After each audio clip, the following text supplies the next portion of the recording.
Students, what we need to think about for these two essays, we have the first one. This is Taeyeon Song's Rousseau's Confessions, the I Novel of Japan, and the Confessional Novel of Korea, focusing on Futon by Taeyama Katai and Man Se-jeon by Sung Ziep Yong. So this is a really interesting article, and obviously it focuses only partially on Futon, but I want you to think as you read it, what is Song arguing about the link between the confessional genre in general and the way that that evolved through the 17 and 1800s into the I novel? So what's the link there? That's your big question. Now, obviously, you don't have to focus on Sang Seok-yeon's Man Se-jeon, but you do just have to think about the little bits where Song talks about Futon. So that's the question there. What's the link? What do we mean by confessional literature? Who was Rousseau?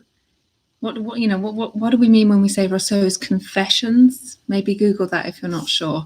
And what is that link between the confessional genre of narrative and the I novel? Okay, so that's one perspective. Perspective two is if we look at Tomi Suzuki's article. This is Love, Sexuality and Nature, Taeyama Katai's Quilt. They're calling it Quilt. Note that this is the translation of Futon into English, and Japanese Naturalism. Now, this one will feel a little bit more familiar because it's about naturalism. It might remind you of some of the things that we looked at in weeks 1 and 2. But again, what's the link between naturalism and the I novel? How can looking at it through a naturalistic perspective give us a different idea as to what Katai might have been trying to do, rather than as to what the confessional perspective allows us to think about what he was trying to do? What's the difference between these two approaches? If we look at it as a confession, can we also look at it as a naturalistic piece of prose?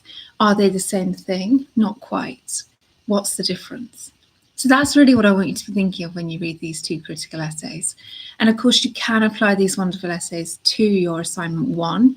I know you're probably, well, actually definitely not writing on the I novel for assignment 1, but you can definitely apply some of those quotes if you think that they're interesting, okay?